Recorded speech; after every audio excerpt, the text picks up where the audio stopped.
And right now, one motivational speaker in our area takes his powerful story to students, athletes, coaches, and educators. Donovan Tolbert's goal is increasing graduation rates, developing scholarship potential among these young people, and he's here now to talk about it. Welcome. Hey, thanks for having me. I'm happy to be here.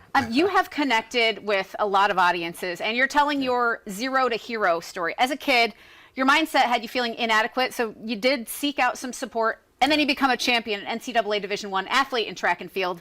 Give us the overview of that story you tell. Yeah, it's honestly, it's kind of crazy hearing you say that now, but I mean, as a student, I had a very weak mindset. You know, I was somebody that felt like, you know, other people were destined for greatness, and you know, no matter what they did, they were going to be successful. And I just felt like that kid that no matter how hard I worked, I felt like I would never be successful. And it was a very toxic mindset. But you know, just being able to lean on some coaches, lean on my teachers, lean on my parents and principals, it got me to a point to where I was able to build my mindset and get me to a point to where I became a school record holder at my university.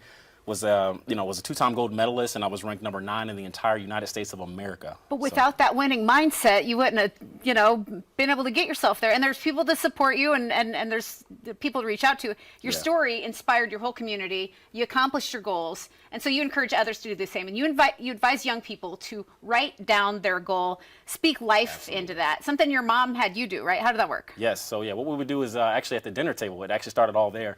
She would actually have us with a notebook and a pen in our hand, and she would make us write our goals down. And then from there, what she would always do is make us speak life onto those goals. Because what I've always learned is that you can have faith on something, but if you don't have the action behind it, it never works, right? So then it was writing it down, then it was speaking it, but the last part of that process was actually going and doing the thing.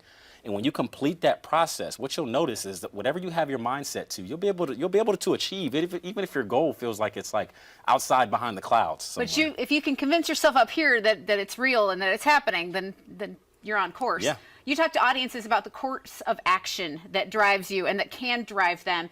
And you say it's about the power of think, say, do, habit, character, destiny, all the way down that path. Talk about the mindset. Absolutely. So when you think about writing it down, speaking it, and then doing it, it actually comes from that mindset. Because no matter what you do, if you want to be successful at anything, what you think is what you say. And what you say is what you do. Then what you do becomes a continual habit. Yeah. Your habits become your character, and then your character eventually determines your destiny.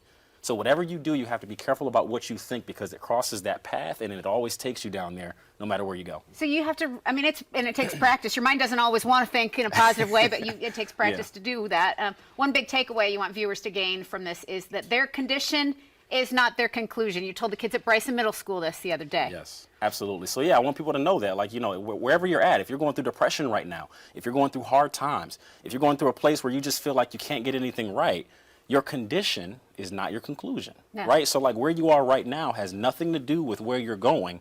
And if you just choose to believe that you can do great things, what'll happen is that faith will take you all the way as long as you back it up with action. And I truly believe that, and I do it till this day, and it still works. Well, and I see the passion you've got for it. I can't imagine how it must feel for you to share this with kids, and you see them and their light bulbs are going off and they're nodding and they're kind of coming to life with it. What's that like for you? Man, it's just a real feeling, just being able to, like, you know, talk to the students even after the speaking engagement, is when like they come to you and they tell you how they're going to implement the strategies that I taught them.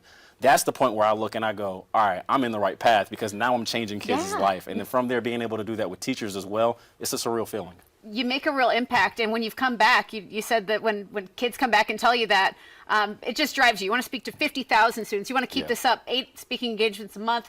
People can follow you on social media. They can learn more about working with you using the tags on screen now. And we're going to link your websites to ours on accesscarolina.com. Any final thought before we head out? Yeah, I would just say this. Like I said, no matter what you're going through, again, if you continue to write your goals down, speak them, and then have action behind them, you can do anything that you put your minds to. And if you believe that, watch, you can achieve it. Excellent. Donovan Tolbert, thank you so much for being here. We appreciate it. Thanks for having me.